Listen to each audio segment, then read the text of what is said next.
भाई पिछले साल ही हमने सुना था कुदरत का निजाम। अब कुदरत का निजाम जो है किसी डिक्शनरी में डालना पड़ेगा, जैसे बेसबॉल डाला है, क्योंकि कुदरत का निजाम ना पाकिस्तान के लिए ऐसा लग रहा है कि चल रहा है। आपने आज का मैच देखा होगा भाई, वक्फे पे जब एक टीम ने 401 रन बोर्ड पर लगा दिए तो हर कोई, हम भी आप भी यही कह रहे थे कि ये क्या हो गया पाकिस्तान को, ये कैसी सोच है, दे पिटाई दे पिटाई दे पिटाई। पर न्यूजीलैंड पर सवाल उठता है अब, जो टीम 401 रन बना के भी मैच हार जाए, भाई वो टीम तो जाना डिजर्व नहीं करती सेमीफाइनल में। हाँ, पाकिस्तान की दिक्कत यह है कि उन्होंने लेट स्टार्ट किया है, वो बड़े मैच हारते रहे, सिर्फ बांग्लादेश, नेदरलैंड्स और श्रीलंका को हराया, तो वो भी डिजर्व नहीं करती। लेकिन हकीकत यह है कि फिलहाल पाकिस्तान ने यह मैच जिस तरह से जीता है, कोई बड़ी बात नहीं कि यही टीम सेमीफाइनल में जाए। इक्वेशन अभी भी मुश्किल है, लेकिन बात पहले आज के मैच की। वो जो बरसात आई उसने थोड़ी देर के लिए न्यूजीलैंड की हेल्प की, लेकिन दोबारा जो बरसात आई उसने ही न्यूजीलैंड के लिए जो मैच था वो दफना दिया। भाई आप 402 चेज कर रहे थे, अब्दुल्ला शफीक आउट हो गए थे, लेकिन फखर जमान ने जिस तरह बैटिंग करनी शुरू की, और फखर जमान की बैटिंग आपको 90s की बैटिंग की तरह दिखी होगी, जैसे सईद अनवर खेलते थे। मुझे तो फखर जमान को खेलते देख ऐसा लग रहा था कि सईद अनवर ही बैटिंग कर रहे हैं, सईद अनवर ही बैटिंग कर रहे हैं। बाबर थोड़ा स्लो थे टू बिगिन विद, लेकिन एक इंटेलिजेंट नॉक थी, वो कप्तान की जिम्मेदारी वाली पारी थी। वो जानते थे कि अगर फखर जमान छक्के मार रहा है तो मुझे छक्के मार के कुछ नहीं मिलना है, मुझे सिर्फ स्ट्राइक रोटेट करनी है, भले ही मैं 4 गेंदे एक्स्ट्रा खेल लूं, क्योंकि शायद वो कॉन्फिडेंस उनको था कि फखर खेलते जाएंगे।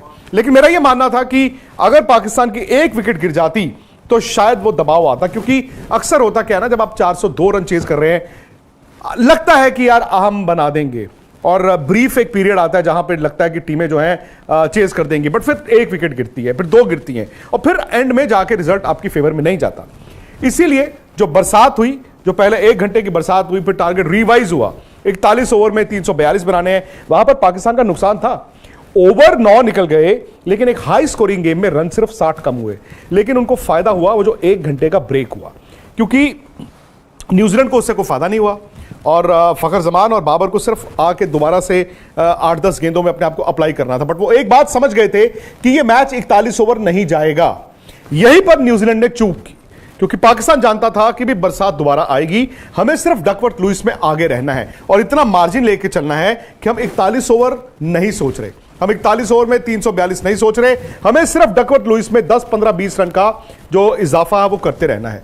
यहां पर न्यूजीलैंड के कप्तान केन विलियमसन ने मूर्खता की, सबसे बड़ी बेवकूफी की। वो जानते हैं बरसात ऐसा नहीं है कि अचानक से गिरती है, और कवर्स भी ऐसे नहीं है कि अचानक से प्रकट हो जाते हैं।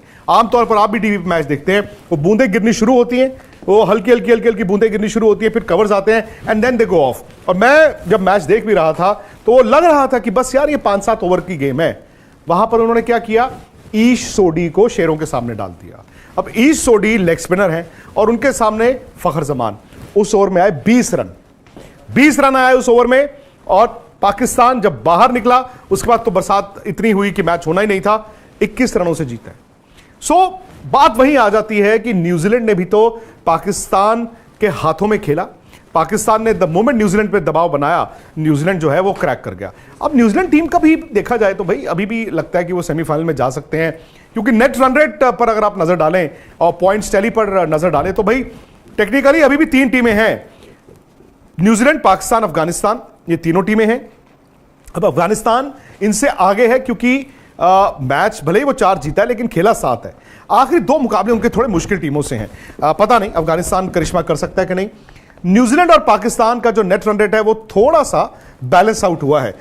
मुझे नहीं पता कि रनों के लिहाज से कितना फर्क पड़ा है, लेकिन चूंकि पाकिस्तान ने जल्दी रन बनाए तो हो सकता है जो 85 रन का इन दोनों के बीच या 15 ओवर का जो फासला था, हो सकता है कि वो तकरीबन अब 50 रन या 45 रन पर आ गया हो, मतलब 40-45 रन का दोनों टीमों के बीच नेट रन रेट का फर्क है। अब दिक्कत यह है कि न्यूजीलैंड ने 9 तारीख को मैच अपना आखिरी खेलना है श्रीलंका के खिलाफ। अब उस मैच में भी बैंगलोर में बरसात फोरकास्ट है, और फिर पाकिस्तान ने खेलना है इंग्लैंड के साथ 11 तारीख को अपना आखिरी मुकाबला।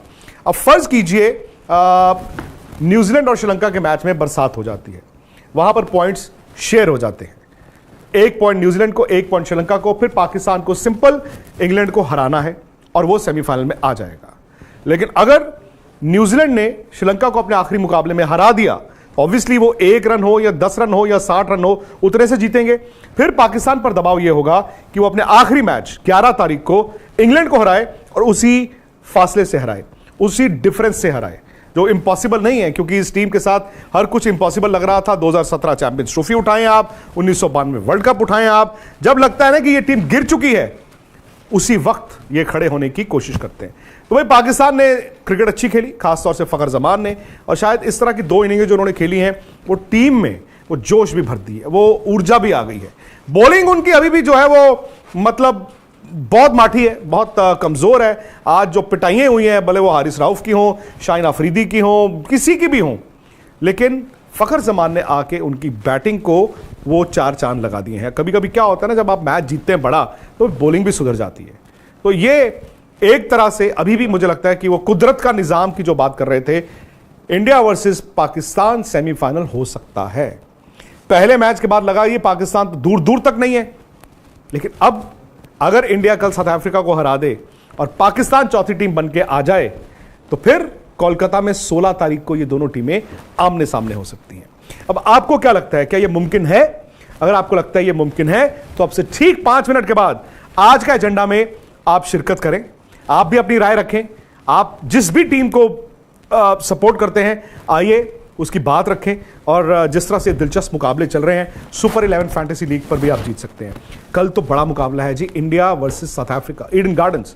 तो इसके लिए जब आप टीम बनाने जाएं तो ध्यान से बनाएं। पहले तो आप सुपर 11 फैंटेसी लीग को इसी चैट के डिस्क्रिप्शन से डाउनलोड कीजिए, रजिस्टर कीजिए, टीम बनाइए, वो टीम बनाइए जो आपको जिताए।